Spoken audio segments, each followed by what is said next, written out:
तुमचा नगरसेवक कोण? प्रभागात सुरू झाली प्रतिष्ठेची लढत 2025. तर पाहूयात याबाबतचे सविस्तर वृत्त. जय भीम, जय शिवराय. नमस्कार, मी सौ आशा नितीन वन्ने. मी सिद्धार्थनगर पाचगणी इथून प्रभाग क्रमांक 9 मधून उमेदवारी लढवत आहे.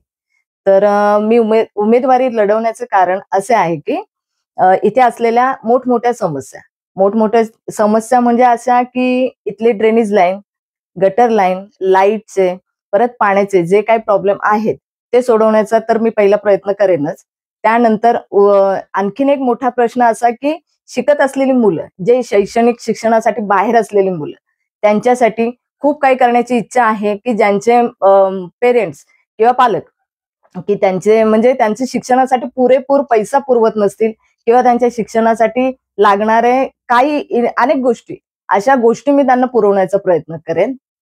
आणि त्याच्यानंतरची एक गोष्ट म्हणजे अशी की आमच्या विभागामध्ये आपला दवाखानामधून आहे, पण त्या दवाखान्यामध्ये फक्त तुटपुंज सोयी आहेत की फक्त सर्दी खोकला ताप याच्या व्यतिरिक्त तिथे दुसरं काही केलं जात नाही.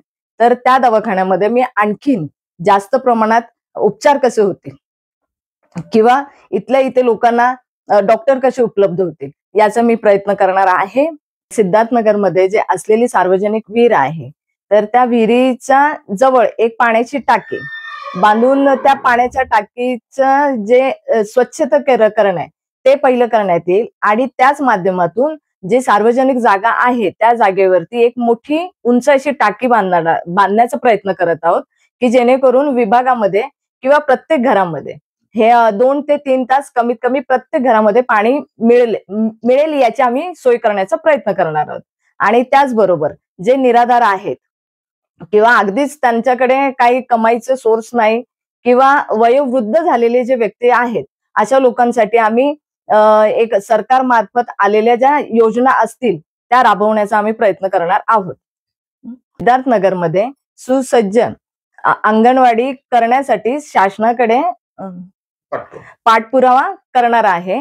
आणि त्या अंगणवाडीमध्ये निदान मुलांना व्यवस्थित बसता यावं, खेळता यावं, त्यांचा अभ्यास व्हावा अशी तरी जागा असावी अशी मी शासनाकडे एक मागणी करेन.